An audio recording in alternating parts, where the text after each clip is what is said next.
Okay, today we're going to talk about something big is coming, and again, way too much to talk about, but it does appear there's some things looming on the horizon that are quite stunning, quite large. We fit somewhere on this timeline before this beginning of the 70th week. And we'll talk a little bit more in the future weeks about some of those things that are coming. So let's just look at some of the news. I have some news things that I want to talk about. I have sort of cultural things, a little bit about the economy. I have some Middle East things that I want to talk about that I think just a few things I think are pretty important. And then I think I'm going to go into a little bit following up on the sort of ecumenical convergence that's happening. And again, this is something we talk about each week, is the convergence of events. So let's look at this. This is something that I would consider to be good news. The ACLJ, Jay Sekulo's organization, was able to enter into a consent order with the IRS, in which the IRS admitted that, contrary to what was said in the Obama administration, they had indeed targeted Tea Party and other conservative groups, denying them their tax-exempt status unfairly. I think that's significant that something like that actually happened. The thing that I don't understand, though, and I'll confess to you, this is something that's not something that I can decipher or understand, is why John Koskinen, who went to Congress and essentially was grossly negligent or lying, is still the acting director of the IRS. It makes absolutely no sense to me. And it's about time Republicans got off their rear ends down there in Washington and actually approved some of the appointments that the president has made. But that's just my opinion. Another thing that's kind of interesting is that this collusion with the Russian government investigation and everything, it appears to be pointing, well, let's just put it this way. One of the candidates in the last presidential election has become rather radioactive, and that would be her. It is stunning to me that they're concerned about maybe Paul Manafort made $100,000. There's supposedly that there's an indictment that's been filed, it's sealed, should be unsealed tomorrow. We'll see who Mueller is indicting. I have no idea. I'm not even going to speculate as to who it is. I've heard all kinds of different ideas. I will note that back when the decision was made to sell about 20% of our active enriched uranium reserves to Russia, the Secretary of State was Hillary Clinton. Around the time that this was being considered, Bill Clinton was paid $500,000 to go to Moscow and give a speech by a bank in Russia that's tied to the Russian regime. They then approved the sale. And this is something you need to know, that Hillary Clinton was adamant in almost every case about selling any kind of technology or anything else to any other country, approving it as in her role as Secretary of State, except in this particular case. It also happens that there were about $150 million in contributions made to the Clinton the Clinton Foundation. And I'm not saying that anything happened. You know, it's just one of those things that came about. So pay attention to this. And by the way, when this was done, you know, Comey was head of Mueller was director of the FBI. Comey was part of the investigative team that was, it is, to say that there's a Washington that sometimes appears to be inbred is an understatement in many cases. So this is something also, too. I mentioned that I was put in Facebook jail for a week. I have friends that keep getting put in for sharing certain kinds of articles.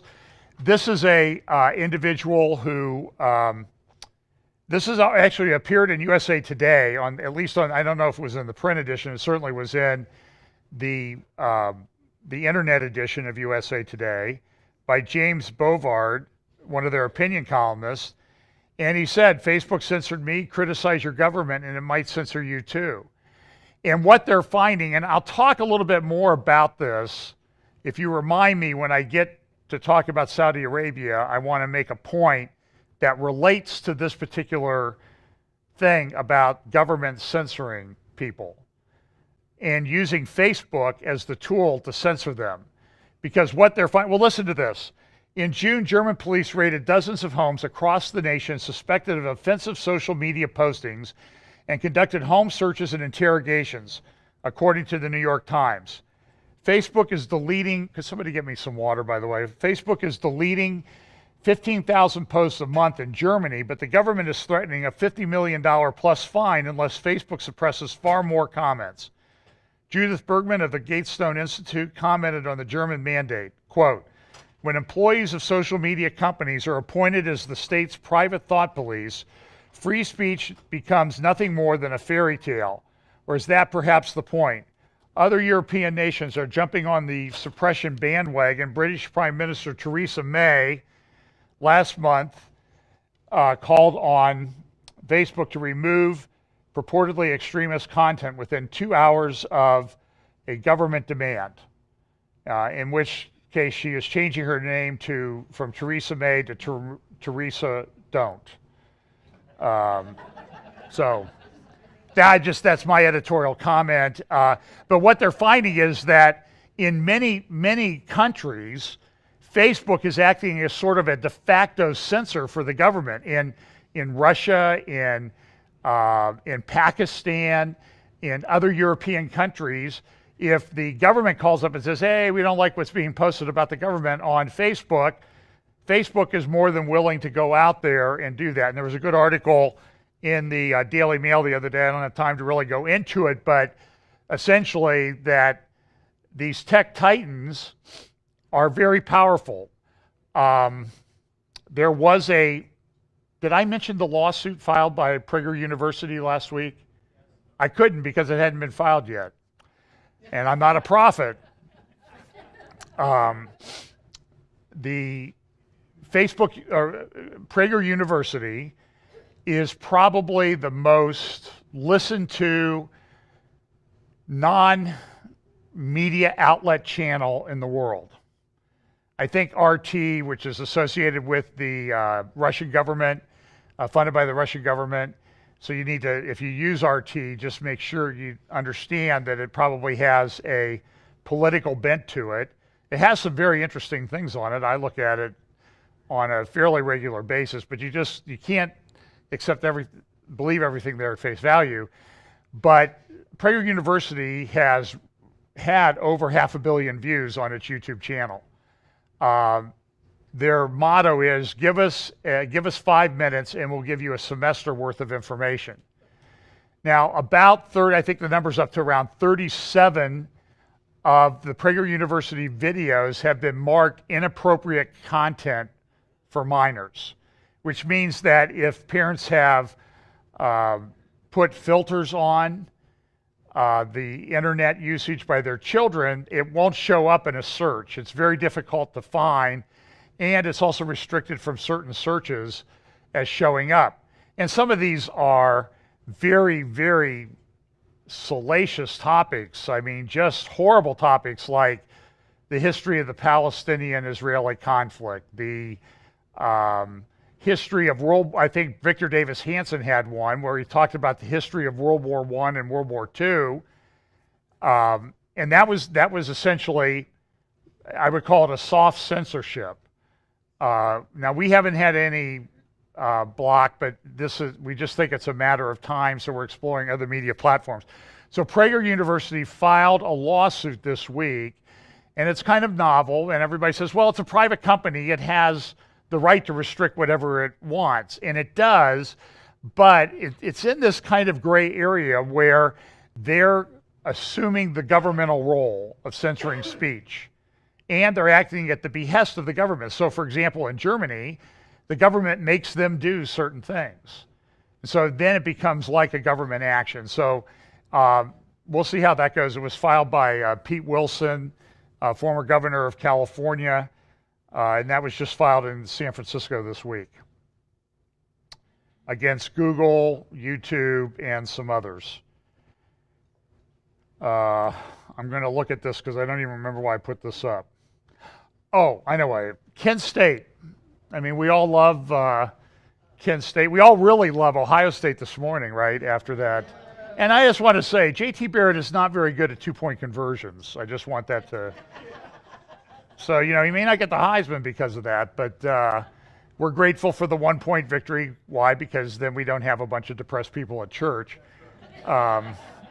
Not that that bothers us, but let's just put it this way. Deep into the fourth quarter, there was a change in the entire outlook for the future on the city of Columbus and the state of Ohio in a very short period of time. Do you agree? Yeah. And even though Meyer didn't do certain things that I would have done, he was still able to pull it out there at the end. So we're grateful for that. But at Kent State, they have this Center for Student Involvement, Division of Student Affairs, and they have this thing. You see what they say, looking forward to the civil discourse at tonight's event. This was just about a week ago. Our moderator has so much to offer this discussion, free food. And the title of it is Free Speech or Hate Speech, but it's interesting what they put on there as hate speech topics. For example, no more gays, and women need to serve their man. That's on the left. On the right, it's build a wall. And then the one you can barely see in the back, it says, and these are all hate speech topics, right? So the other one must be a hate speech topic too. And that's you need Jesus. So this is what the official position would appear to be, that someone who says you need Jesus is engaged in hate speech at Kent State University. Just saying. So let's look at the economy. We haven't talked about this, and sometimes I've been, criticized, accused, or people have commented that, everything you say is so negative about geopolitics and that type of thing. And so I'll admit I do. So today I'm not going to talk as much about geopolitics, but I'm going to talk about the economy a little bit, but it's going to be pretty negative too. So just so you know that, because when you live in a town, a city like Columbus, where the economy is pretty good, and there's building going on, and there's construction, and real estate prices are up, it's easy to kind of get locked into that, well, everything's okay. But then you drive around, I go to other cities, I go to other towns, and the economy is not as good in other places. And people are suffering. And that's right here in Ohio or in Indiana. I found this as an interesting graphic, the United Nations of debt, and you can see the larger in the circle here, the larger the section of pie is, the greater the amount of that country's debt. So for example, if you look at global debt is about $65 trillion among all the governments of the world. The United States has about 21% of all the debt in the world. Japan has about 13% of all the government debt. The interesting thing about difference between Japan and the United States is Japan, its own citizens and corporations and banks and everything own about 90% of that debt is owned by Japanese companies or citizens. In the United States, it's probably less than half, which means that you're sometimes subject to what the other government wants. So it also shows the trajectory. If you find this, I think I found this at Zero Hedge, a great financial blog. But again, the warning about Zero Hedge is if you're subject to, suicidal thoughts or depression, don't go there.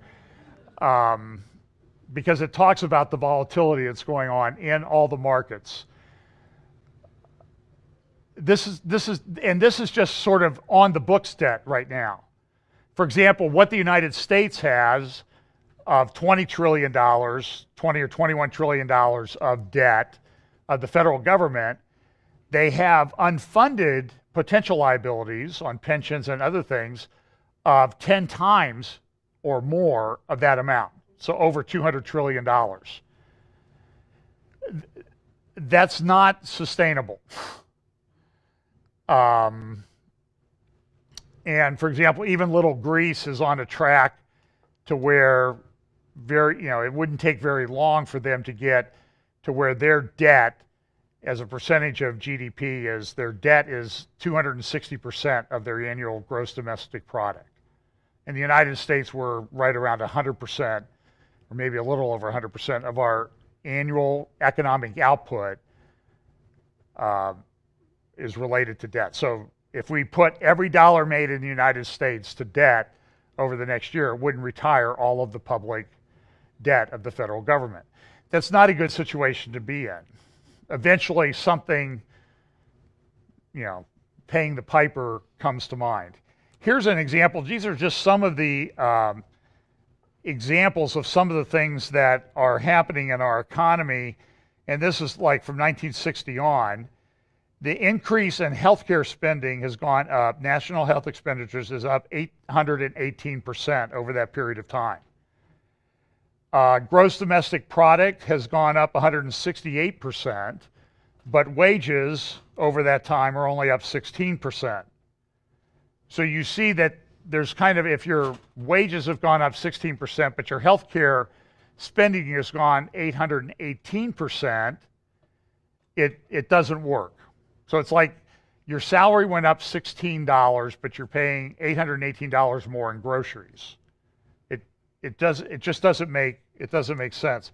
Here's another one. This is federal student loan debt. And you see since 2010 how it's gone up. And now it exceeds $1 trillion, and I hear about 30% of it is in default. Here's sort of a combined chart of price changes, things that have gone up or down. Like if they go down, they become more affordable. If they go up, they become less affordable. And so at the top here, you have textbooks and college tuition are up 200% over what they were back in, I can't remember the time scale on this. 1990, in the last 10 years, from 96 to 2016.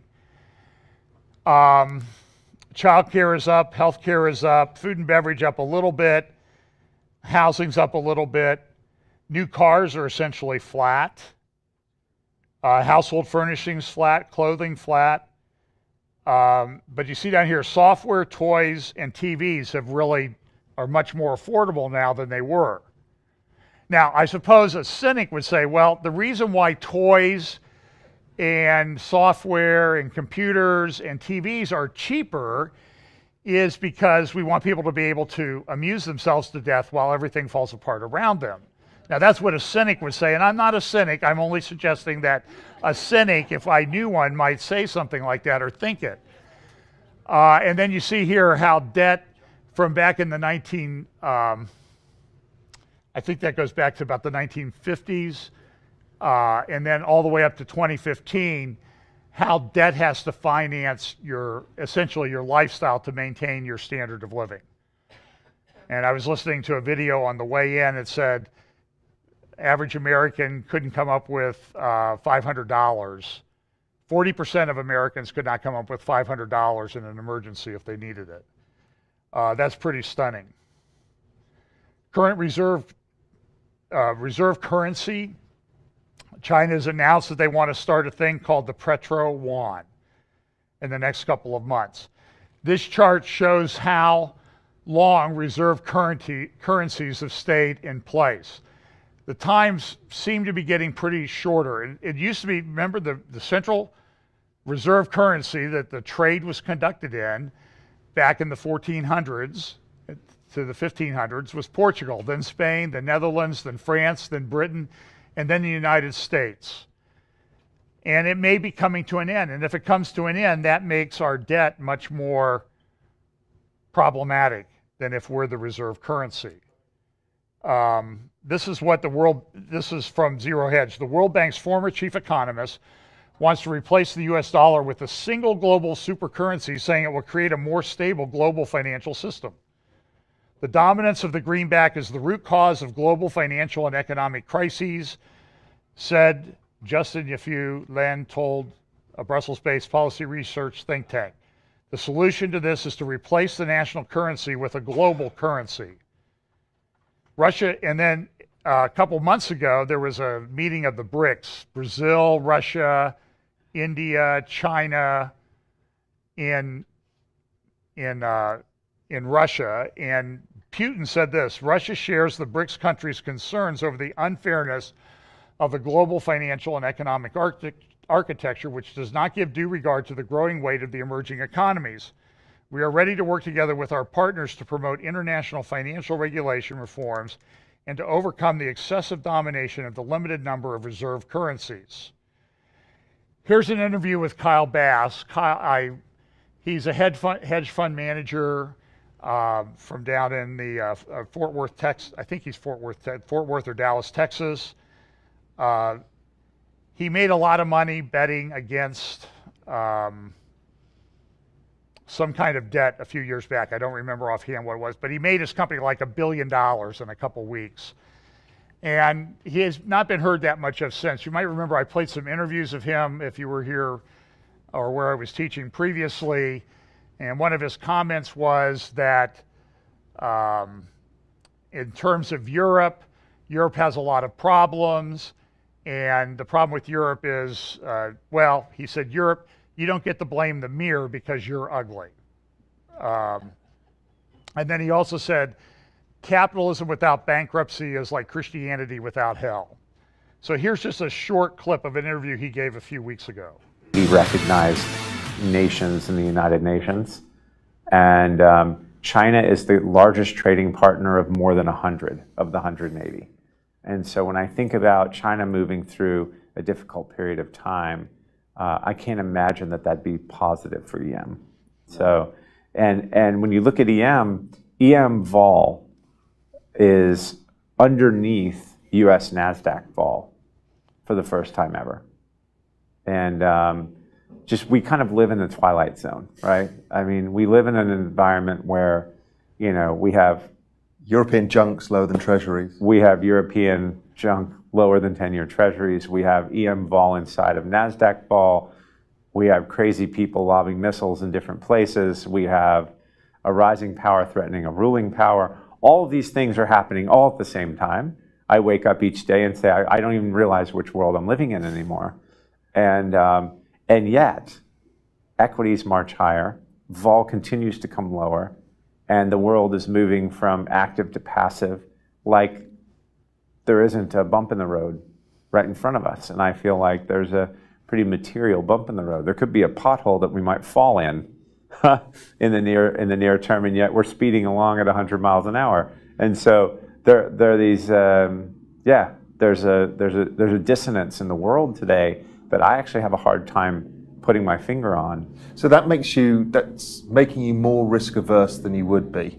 Yeah, I think, as you probably know me, maybe I'm cursed, but I'm skeptical by nature. I think all good macro people have to be, because that's the game. But when you think kind of 8 years into one of the biggest bull markets in the history of time, is not the time to be adding risk. It's not the time to be going from active to passive. It's not the time to be piling on to what's been working. Because I think, inevitably, again, not the end of the world, but inevitably we could see some really big gaps, right? We could see some air pockets if all of a sudden everyone thinks they can reduce exposure so quickly and they can't. So I think in the next 12 months, we're going to see pretty elevated vol levels. I think vol's the cheapest asset class in the world. Well, you can find that. You just look on YouTube for Kyle Bass, and there's a good video out. I could play a lot longer clip of it called Off the Cliff. The interviews a number of financial experts some of whom I have a lot of respect for, and none of them were particularly positive. Just that, the other morning I was driving to work in the construction zone out on the 270 on the west side. And, there's orange barrels, there's barriers all over the place, the lanes are narrower, there's accidents all the time. And some guy comes by in this little, I don't know what kind of car it was. He had to be doing 125 down through the construction zone. And that's what Kyle Bass is saying the world's economy is like right now is we're driving 125 in a construction zone with all the warnings and barriers up and chuck holes that we don't know where the potholes are. So at the same time, we have these just kind of bizarre things going on. Like in England, they would say that, well, crime is down. Well, the reason crime is down is because they're not arresting people like they used to for the crimes that they commit. So if you arrest half the people that you used to arrest, crime's going to go down by nature. And it's a pretty good deal, you go now, if you go to the budget time comes and you go to the legislature or the whoever that gives your budget money and you're the police and say we're arresting half as many people as we used to, they'll say, well, you need half the money that you used to do then, right? And it never seems to really quite work that way. This was an headline that I saw in the Daily Mirror that this one doctor, she's getting 50 children, like under the age of 10, a week to do gender reassignment surgeries. This is insanity. How does a culture, we talk about it as it was in the days of Noah, as it was in the days of Lot, so shall it be at the coming of the Son of Man. And I'm like, Lot didn't even have to put up with this stuff. I don't know how, I'm almost without words. As you can see, I'm stuttering around up here, because I'm not sure how to say this with the alarm that it deserves, that we allow this to go on. To our south in Mexico, 2017 on course to be the most violent year in Mexico history due to drug war. But I want you to listen to what they say is the solution and think about what's going on here in America and see if that's 2017 might be the most violent year in Mexican history, one NGO claims. 24,000 homicides between January and September. In the 2011, they had 22,000 homicides in the whole year. Through September, they've had more. And I don't know why the article says it might be the most violent year. It sounds like it is the most violent year already. I mean, it's at 24,000. It's not going to go down. There are no undoing homicides, at least. Well, I don't know. Maybe Benny Hinn will go down there or something, or Todd Bentley. But in 2007, there were 2,828 executions. 73% of the murders committed in the first 8 months were related to organized crime. In 2007, there were 2,828 executions. Now, a decade later, over 18,000 have been reported just this year in Mexico. Gang-style executions. Roll said that drug regulation is the only strategy for dealing with Mexico's violence problem, especially in the drug-producing states of Sinaloa and Guerrero. The legalization of narcotics could lead to prosperity for rural workers. So we'll just legalize it. Then it's not a crime problem, right? And I saw a study this week. Don't send me any hate mail. I know people will send it or make negative comments about it, but among youth, studies show that increasing marijuana use causes psychotic episodes. Now, is this a surprise to anyone? It's sort of common sense, right? But you can't use common sense anymore. And everybody says, freedom and all this stuff. And, It's just crazy. Here's sort of a track of United States drug overdose deaths. Look from 2000 to about 2013, and now there's a spike. Fentanyl is out there. It's it's cheap. My understanding is it's manufactured largely in China, and it's delivered often through the mail because it's hard to trace. And it's a problem. I mean, it's a massive problem here in Ohio. In some towns, they're having an overdose death or more, 1 or 2 a day in just one town. They're running out of supplies of the naloxone that kind of undoes an overdose. And here in Mexico, violent car robberies at their highest point in the country's history. 85,900 insured cars have been stolen. 60% of the robberies were violent. And this seems to be taking place all over the world. So now I'm going to fast forward. I'm going to skip the ecumenical thing for the moment, and we'll look at some geopolitics. So Catalonia says they want to secede from Spain. Spain immediately dissolves their parliament. And so Spain is in a bit of turmoil over this. What are they going to do? Is Barcelona going to be part of Spain, or is it going to be part of a new country?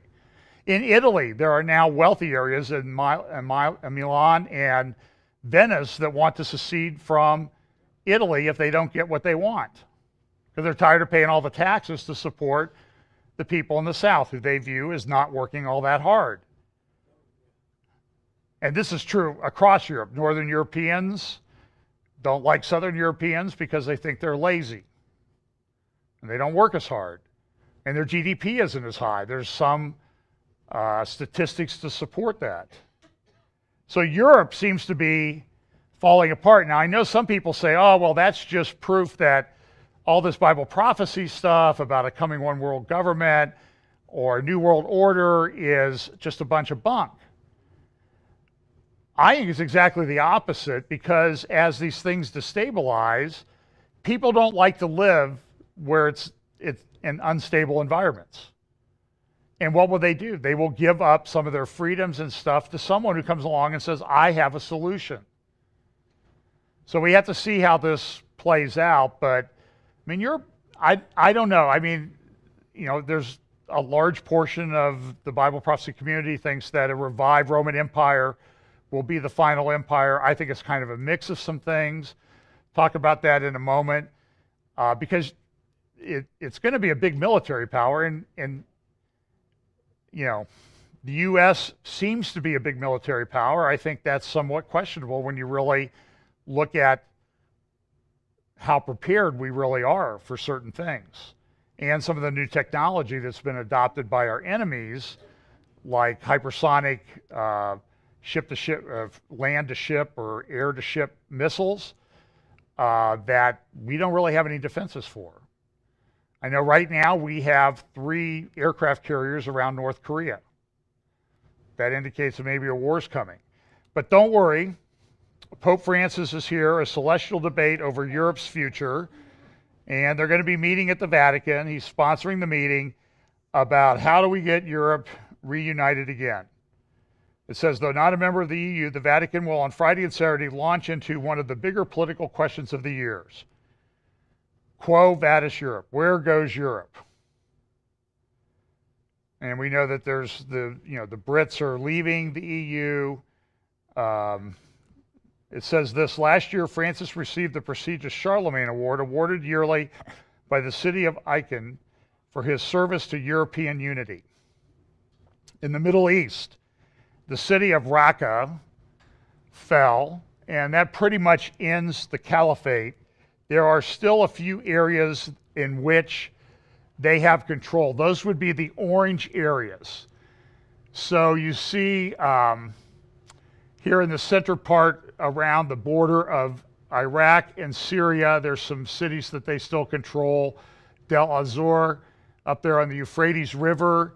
Mentioned that last week as kind of a significant thing, that the Russians had crossed the Euphrates, which was very significant. There is one place down here on the Golan, Israel-Syria border, where ISIS still has effective control. These blue squares are where they used to have control.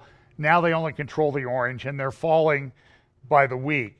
And there's been a big push over the last couple of weeks. This is a map of Raqqa and how they've gone in and taken over Raqqa. But look at this, there's no sound on this video, but this is a drone that was taken of Raqqa this week. Now, what's happened is Russia and Syria and some other, Iran has come out and said, oh, look at what those evil Americans did to Raqqa, Syria. They just bombed it to oblivion. But you know, it's hard to tell unless you knew this was Raqqa, like this circular area here with the monument in the middle of it. You wouldn't know that it's Raqqa because it looks like almost every other city of Syria where Russians and Syrians were bombing Sunni neighborhoods to get rid of them. And so it's just massive destruction, and this is true all across Syria. Now everybody's coming in to try to pick up the pieces. In fact, in some neighborhoods, this is from the Jerusalem Post, either Friday or today, at the doors of starvation, Damascus suburbs struggle. In the eastern suburbs of Damascus, kids are starving. Tell the story of a 2.5-year-old child. Child weighs 12 pounds at age 2.5. Because there's no food. There's a mother, she has twins. She tries to breastfeed her children, but she can't because she's so starved herself, she can't produce milk. And it's a major, even today, after things have, supposedly calmed down, it's still a humanitarian crisis. These are, by and large, Sunni areas that Iran and the Syrian government, which leans towards the Shia side of things, want to get rid of the Sunnis. And what have they done? They put them on the road, as one of the NATO commanders said, they put them on the road and sent them to Europe. And now they're destabilizing Europe. In fact, there's a great article in the Gatestone Institute the other day. Let me see if I can pull it up here. I don't even have time in the course of a week to pull up and put into the slides all of the articles that I could get. Now I'll see if I can find this article.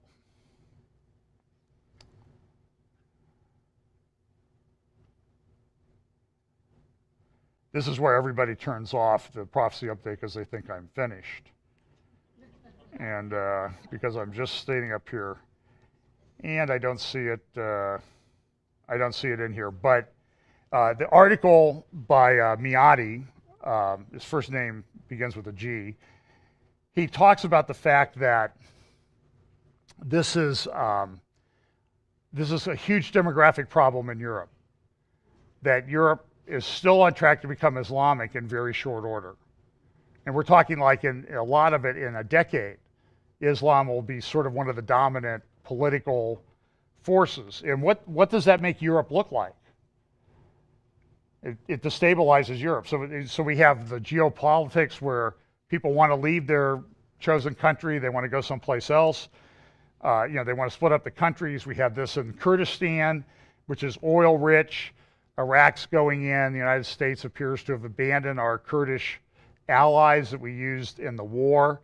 It's a big problem. Melanie Phillips has a great article on in the Jerusalem Post on Friday. Real threat to the West. Why can't Britain see it? You should pick that up. People are blind. Now we all know that the free speech movement, what we call the free speech movement here in the United States, had its genesis at the University of California at Berkeley. And University of California at Berkeley, remember that's where Mio Yiannopoulos and Ben Shapiro went to speak. They disinvited Milo, they let Ben come. They spent hundreds of thousands of dollars on security when he came and spoke there last month. They want to bring in Alan Dershowitz. So the Daily Californian put out an editorial a few weeks ago, and this was Alan Dershowitz, and you see the thing, you see the foot here of Alan Dershowitz, and essentially it's a lot of anti-Semitic statements that are kind of wrapped up in this cartoon. You see the stomping on there's somebody under his foot that used to be holding a Palestinian flag here in the lower right-hand corner. Up here, there's the IDF, and somebody has been shot and killed. And essentially, it's saying Jews control the world. That's what it's saying. And they want to kill Arabs and Palestinians. All of this happens. And so that the Daily Californian said, this is no good. We're retracting this. We're sorry we put this up. And the question is, how does this get up in the first place? What kind of standards do they have there that it takes public outcry from outside the university to tell them, you guys got a problem? And it's because they're on the left. They don't think clearly. They're run completely on emotion. And this week is the 100th anniversary. November 2nd, Thursday, will be the 100th anniversary of the Balfour Declaration, where, and there's a lot of articles, particularly in the Jerusalem Post this week, about how Balfour came about, what's going on with Balfour currently. And Balfour essentially said, we think the Jewish people, well, you can read it here in the thing. It says, His Majesty's government view with favor the establishment in Palestine of a national home for the Jewish people, and will use their best endeavors to facilitate the achievement of this object, it being clearly understood that nothing shall be done which may prejudice the civil and religious rights of existing non-Jewish communities in Palestine or the rights and political status enjoyed by Jews in any other country. Now, we know that was 1917. That was 20 years after really the Zionist movement got started by Herzl in Europe. Jews started emigrating to Israel back to their historic homeland, buying land, and soon became the majority population, to which they continue to be to this day. That led to a number of wars. It led to terrorist attacks down in Hebron in 1928 when about 70 Jews were murdered in the Jewish community there in Hebron. And it's kind of had fits and starts. What happened, though, there's a big war when Israel declared independence in 1948. And as a result of that war, some Palestinians left, became refugees, and they've been kept in refugee status since that time for 70 years. We went to Nablus. You go up on Mount Gerizim, you look down on Nablus, and you can see the Palestinian refugee camp in Nablus that's existed there for 70 years. People, they're forced into that refugee camp. They can't leave because they're political pawns to be used in this anti-Israel campaign. At the same time, Jewish populations in the tens of thousands, even in the hundreds of thousands, in other Middle Eastern countries, Islamic countries, have dropped to virtually zero in that period of time. The Jews have been expelled or forced to leave. Do you ever hear the UN issue a peep about that? Do you ever hear the UN go in and say, we got to compensate the Jews who were forced to leave without their property? It never happens. That is significant. That is what the Bible says will happen in the end times, that all nations will be gathered against Israel, and they'll be hated.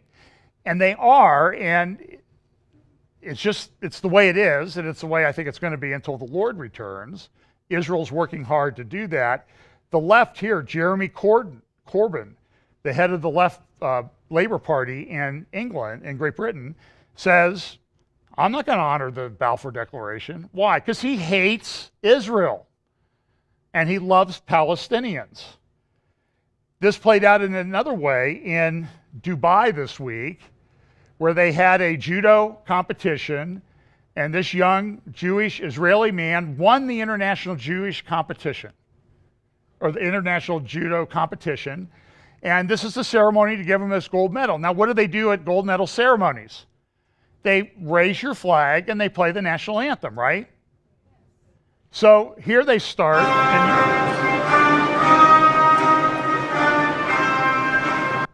and you see here's on the left, there's whatever country that is. It's an Islamic country, and here on the right is Switzerland, and that one that's I think Russia, the white, blue, and red. And where the Israeli flag should be, this is what it should look like,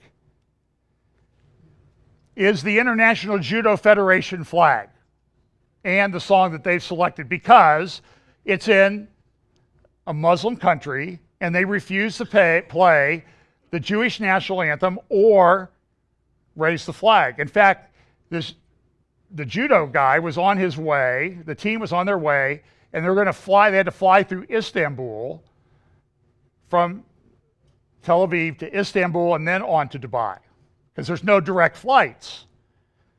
But they were told then they couldn't fly that way because Turkey wouldn't give them passage through to Dubai. This happens all the time. There's no outrage. And in the week where the Balfour Declaration is celebrating its 100th anniversary, this thing is playing out on the pages of news things all over the world. Now, this week, this guy, his name is Michael Link. He is a law professor in Canada, and he is a very left-wing law professor. And so he is the United States Special Investigator. They call him a rapporteur, which means reporter. And he's looked at the Israel-Palestine thing, and he's issued a report to the UN. It's been accepted by the UN Secretary General about what they should do with regard to Israel and the Palestinians. And this is a copy of his report, just came out the other day. The Special Rapporteur wishes to express his appreciation for the full cooperation with his mandate extended by the government of the State of Palestine. Now, there is no State of Palestine. So how accurate do you think his report's going to be if he doesn't even get sort of like the basic fact straight right at the beginning? He doesn't. Look at some of these recommendations. In June 2017, Israel's occupation of the Palestinian territory, the West Bank, including East Jerusalem and Gaza, marked its 50th anniversary. This is the longest running military occupation in the modern world. Now, I would suggest that like Cuba is worse, that's been around a lot longer than 50 years. Notwithstanding the insistent calls by the international community, most recently in 2016, that the Israeli occupation must come to a complete end, that many of its features are in profound breach of international law, and that its perpetuation both violates the fundamental right of the Palestinian people to self-determination and undermines the possibility of a two-state solution. Wait a minute, I thought you just said in the introduction that there was the State of Palestine. Oh, but it's a future thing. See, people on the left are confused and they don't even understand it. It has become more entrenched and harsher than ever. Indeed, the Israeli occupation has become a legal and humanitarian oxymoron, an occupation without end. The occupying power cannot impose conditions or create facts on the ground that are designed to establish a claim for title. He goes on, he cites all these different things. Fighting 47, Israel's occupation is 50 years old and counting. The duration of this occupation is without precedent or parallel in today's world. I would suggest like China, right? Has been around more than 50 years. Been around 70. And tens of millions of people have died there, by the way, I might just add. In fact, is he a prime minister or premier of China? He gave a 3.5-hour talk to this combined legislature in China. And someone would said, the Chinese have demonstrated tremendous fortitude, tremendous ability at bladder control, because nobody got up and left apparently. And I'm thinking like, if he can do 3.5, why can't I? So just because I'm not a dictator, that's why. He made some recommendations, recommends that the government of Israel bring a complete end to the 50 years of occupation. He cited an editorial in Haaretz in which he said that only international pressure will end Israeli apartheid. Here's just, I'm going to play couple little clips of him, not the whole thing since we're running a little bit short on time. He did a press conference to support this. Oh, here it is. Israel has occupied the Palestinian territory for 50 years with no end in sight. This is the world's longest-running belligerent occupation. In my report this week to the Third Committee of the United Nations General Assembly, I examined the question of whether an occupying power engaged in a protracted occupation can at some point cross a red line and thereby become an illegal occupant. I have defined 4 requirements set out in international law by which an occupying power must abide by. 1, the absolute prohibition on annexation of territory. 2, an occupation must be inherently temporary. 3, an occupying power must always act in good faith. And 4, the occupying power must act in the best interests of the protected population. As I describe in some detail in my report, the extraordinary duration of the occupation, Israel's acquisitive and expansionary role in colonizing the occupied territory, the diminished Palestinian economy, and the shrunken space for Palestinian daily life, and the systematic violations of human rights of the Palestinian people, all indicate that Israel has violated these foundational principles. The laws of occupation are very clear that the occupying power cannot treat the territory as its own, nor can it make claims of sovereignty. Yet, this has been Israel's persistent pattern in governing the occupied Palestinian territory for much of the past 50 years. The international community has long demanded Israel to bring a complete and expedient end to the occupation. Instead, the occupation has deepened and thickened. The traditional approaches of international diplomacy have proven inadequate. We need a new toolbox. The tools of declaring Israel as the illegal occupant stands as one of the most effective possibilities of moving this century-old conflict and this half-century-old occupation to a durable and just end. Well, listen to what this editorial said. He cited it with favor near the end of that clip.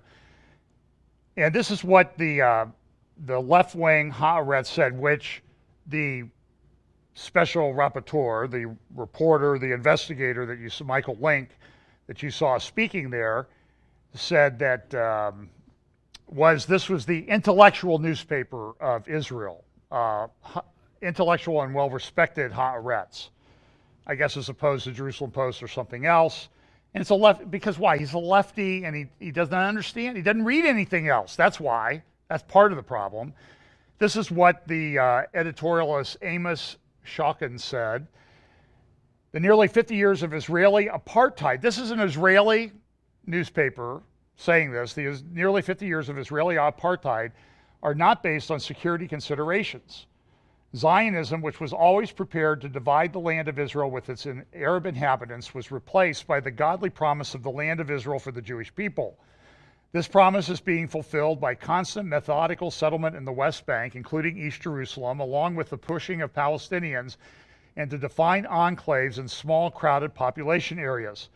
The growing delegitimization of Israel is this country's own handiwork.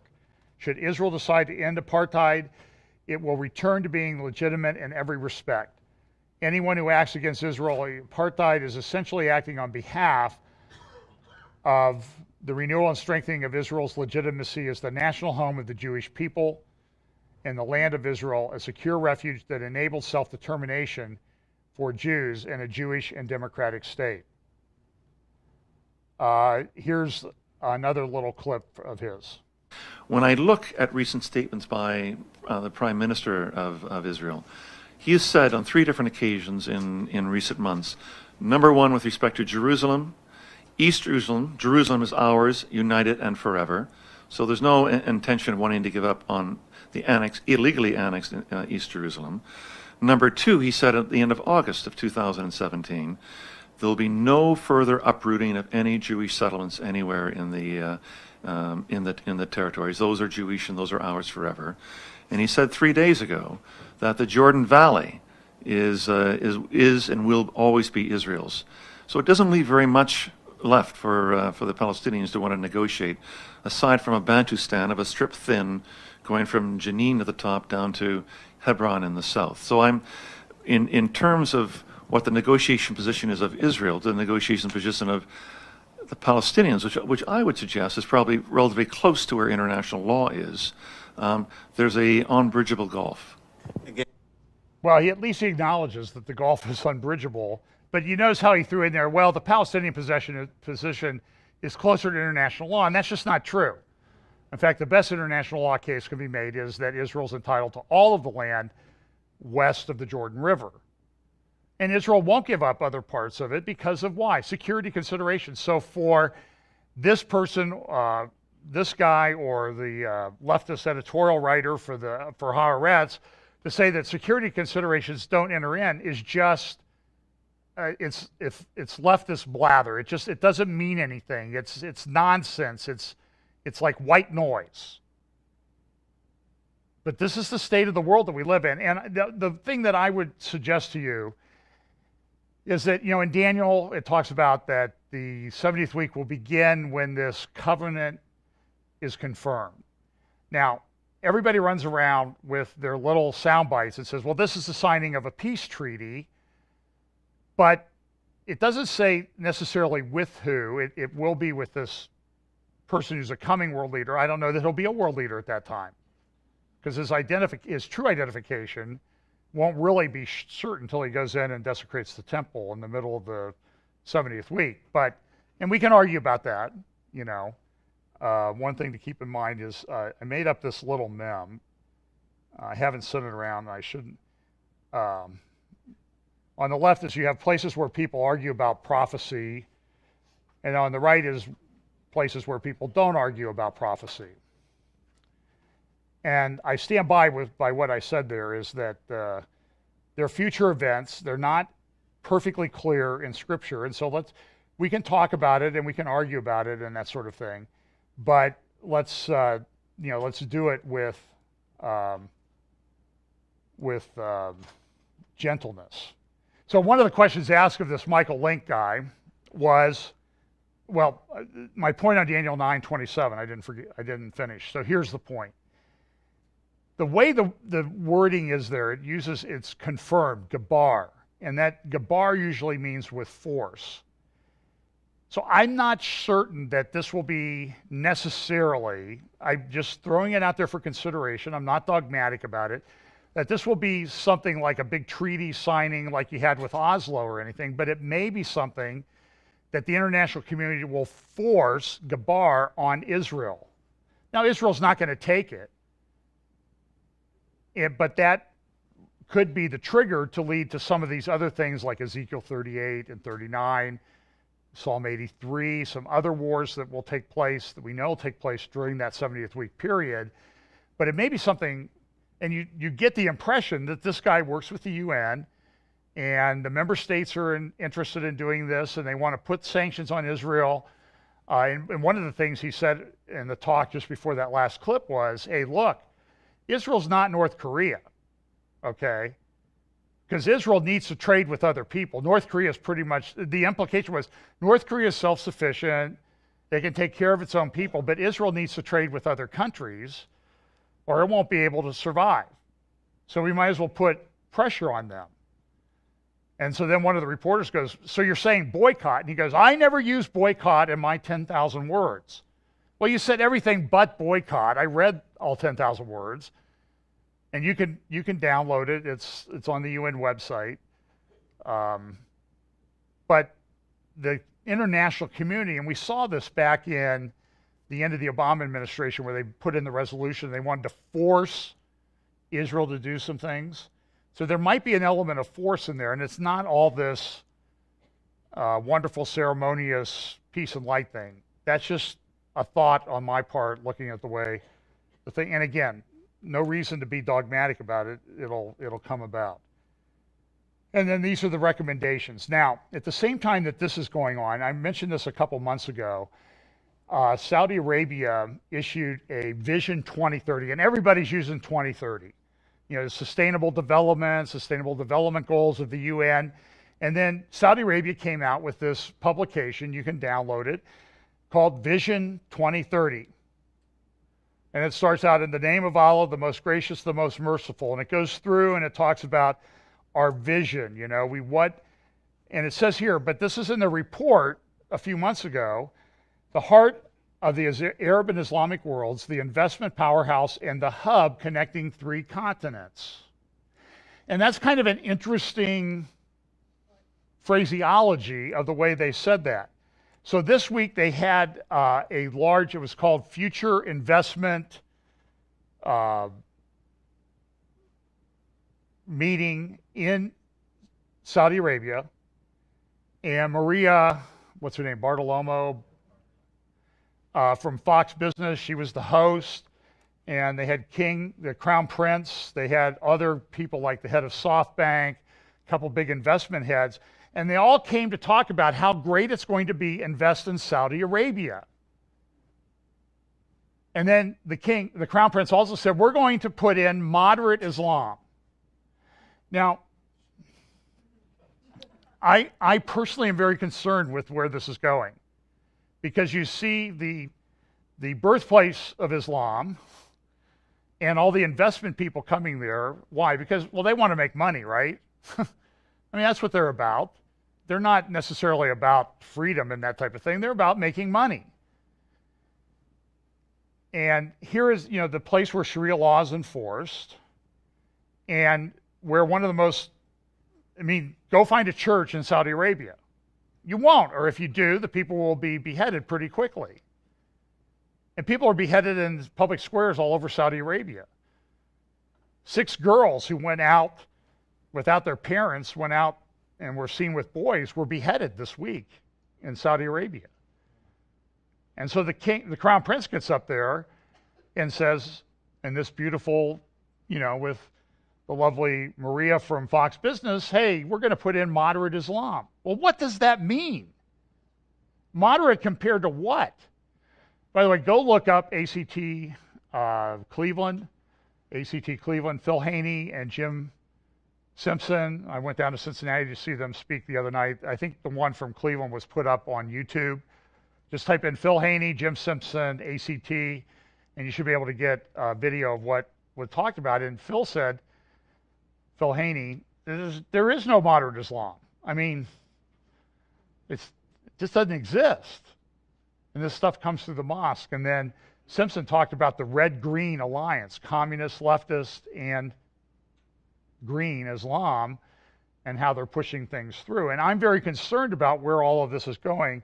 And I'll say in a minute, because part of that meeting was the announcement of Saudi Arabia putting in here in the northwestern Saudi Arabia, near Eilat, put a bridge across the Red Sea from Jordan, Saudi Arabia to Egypt, and this giant city called Neom, N-E-O-M. Neo meaning new, and M in the Arabic, it really means future, new future. And this article that I found this morning just by chance on a website called Oriental Review, and you always, again, it's one of those websites where you have to kind of filter through it, but some very interesting observations. And it says, Saudi Arabia might recognize Israel because of Neom. And turn the sound down on this. This is the video, the promo video that was put out about Neom, and how in this area where there's nothing, they're going to invest $500 billion. And this has become sort of the anchor point of their 2030 vision. This will make or break what Saudi Arabia wants to do. But so the city, joining 3 continents, it'll be sort of its own governing entity, because they know they can't do it the way they do it in the rest of Saudi Arabia. But one of the principles of Islam is sort of this, it's sort of what they call in basketball, the head fake. You act like you're going one way, but you go another. And this is what that religion does. It's built into their doctrine. And they make peace treaties so they can become stronger. Not because they want peace, it's just we're not ready to take you over yet and impose Sharia law. It's called a hudna, and they're also allowed to misrepresent what they're doing. That's called taqiyya.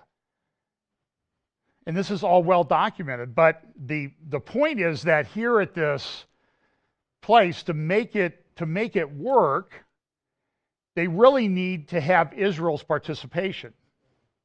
And so there's been a lot of talk about Israel and Saudi Arabia getting along.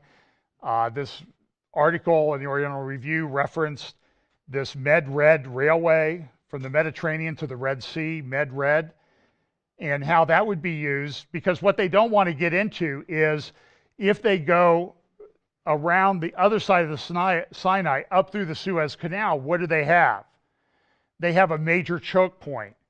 And this is all part of the One Belt, One Road initiative. Brian Schrager's written about it in the Jerusalem Post. We've talked about it here. There's some good articles at Oriental Review about it, talking about this from a few years ago, how China wants to establish this trade through the Middle East. And this is all part of, this is one of the big final links of the road. Now, okay, so fine. That's just fine and dandy.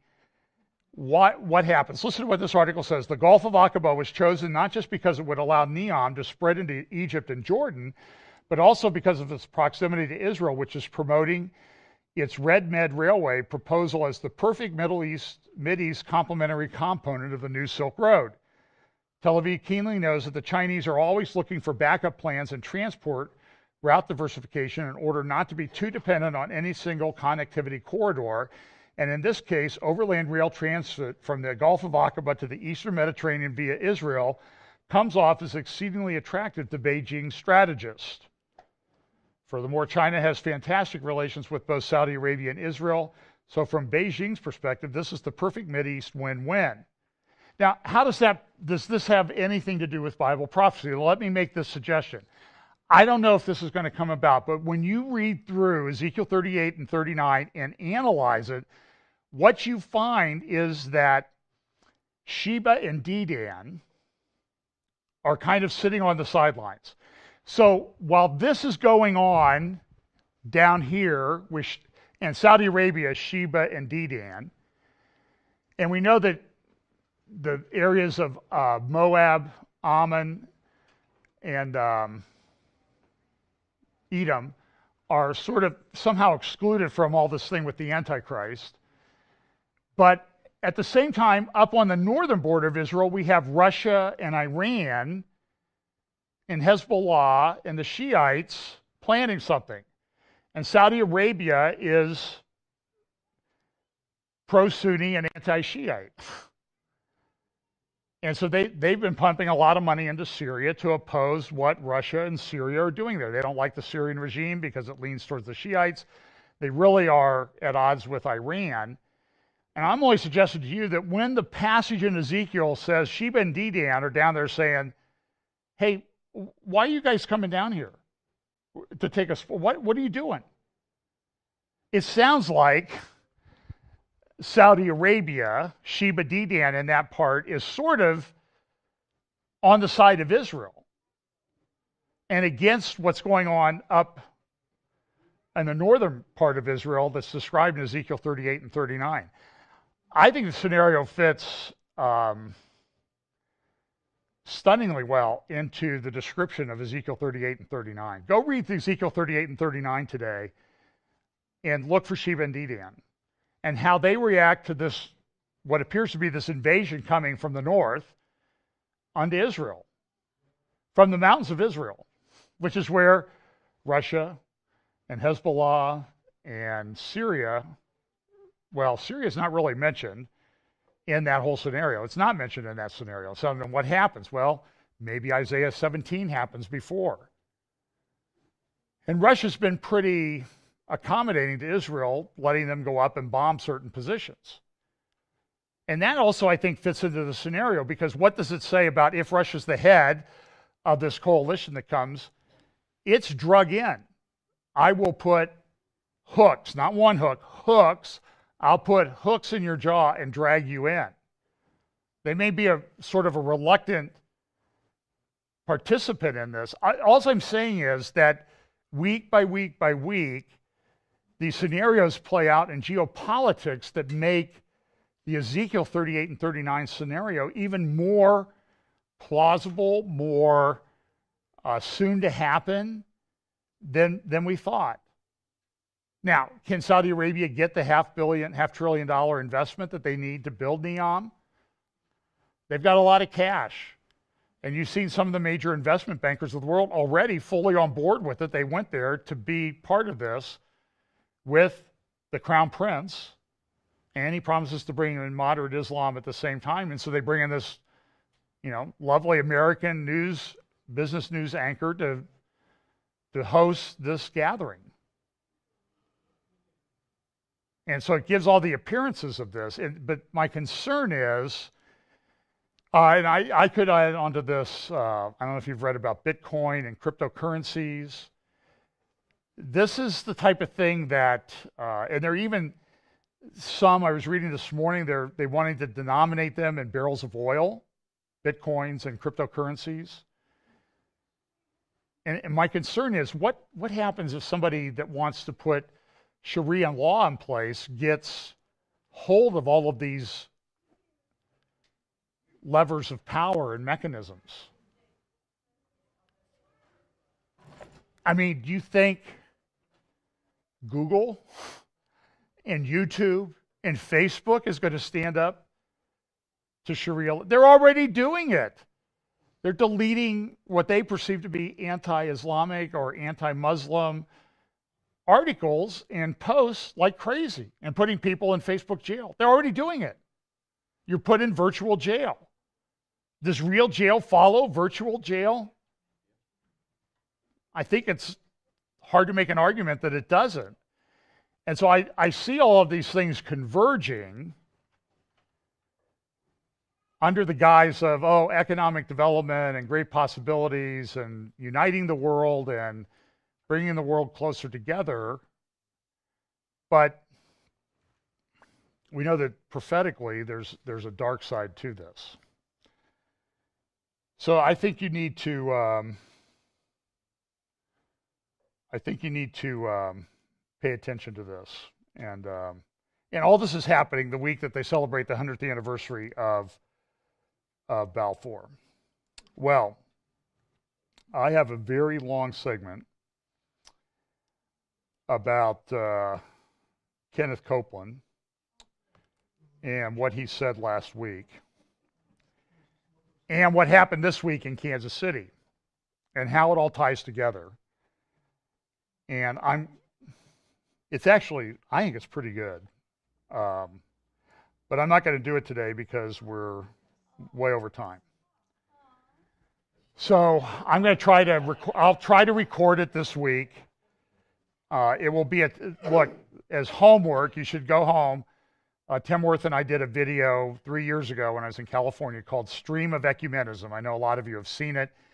If not, you need to watch that because it ties in how the Roman Catholic Church, we see them trying to put together this thing about, getting order in Europe, hosting that at the Vatican this week. And the way the New Apostolic Reformation, the NAR people, and some evangelicals are joining, I don't know how else to describe it, joining forces with the Vatican. In the week, that's not only the 100th anniversary, that's Thursday of the Balfour Declaration, but Tuesday is the 500th anniversary of the Reformation. And all this is converging. And so that's why when I started this, I said, something big is coming. I don't know when. I don't know exactly what. I know that I understand bits and pieces of it. It's like a giant puzzle. And I've never been a big fan of those little tiny pieces, because inevitably I would get them all turned over and then somebody would knock them on the floor and I'd have to turn them over again. And I just didn't have the patience to sit there and put those jigsaw puzzles together that took the 12-piece kids that my nieces and nephews used to have when they were 2. I love those. I got those. But it's the 5,000 piece ones, that people work on for a month. I don't have any, it's just not my thing, okay?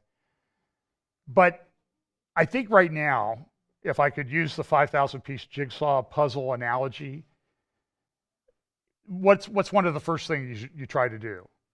Get the corners and the border. And then I think we're filling in the border.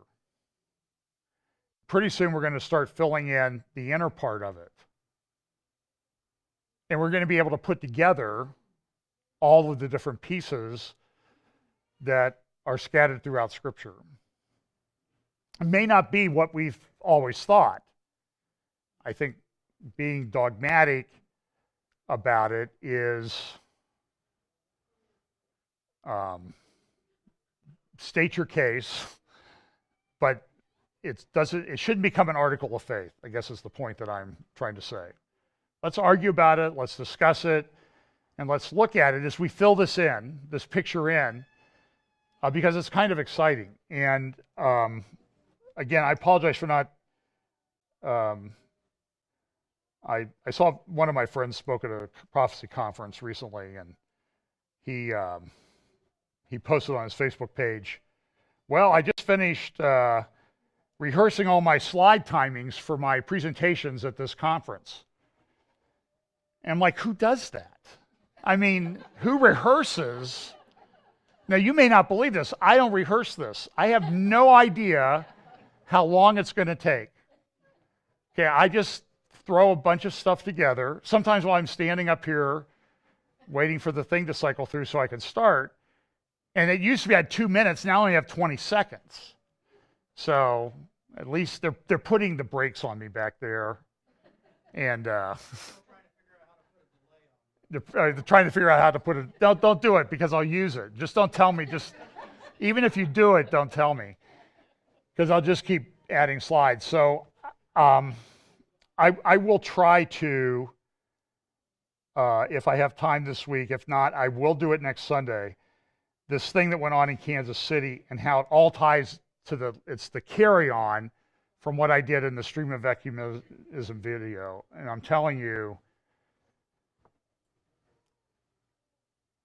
here's the money quote from Kenneth Copeland. We don't need to worry about doctrine, he said.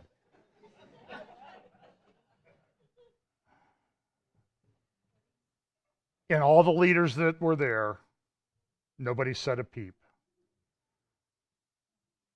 And that's the dividing point. And boy, I saw somebody posted a thing, hey, what do you think of Joel Osteen on a Facebook group that I belong to? I mean, like 300 comments later, and there's like a couple dozen comments in there. Oh, you shouldn't judge poor Joel. He's doing the best he can. He's not speaking untruth or anything. It's stunning to me. Saw a long post this week about Ann Voskamp, who's now spoken, she spoke at Moody in February of 2016. Steve Mitchell did before she spoke at Moody, he was warning about what she talks about. She spoke at Moody in February of 2016, and a week later spoke at Liberty University in their chapel, their convocation they call it. And this year she went back and spoke twice at a women's conference and in chapel. And they have a big conference in D.C. last year, and she's identified, along with Ravi Zacharias and Sean McDowell, as one of the apologists for the Together 2016 conference in Washington, D.C. I've excused myself from not doing it, and I've taken it's much longer than that. So, but watch Stream of Ecumenism and just pay attention to what's going on. Let's pray. Father, Lord, I pray if there's anybody listening that doesn't have the hope that comes with having trusted in Jesus Christ and his finished work on the cross for their salvation and forgiveness of sins, that you would lead them to those places. Lead them to us, have them contact us, lead them, good Christians to them, to share the hope of the gospel with them this week. Pray you'll bless us all this week. In Jesus' name, amen.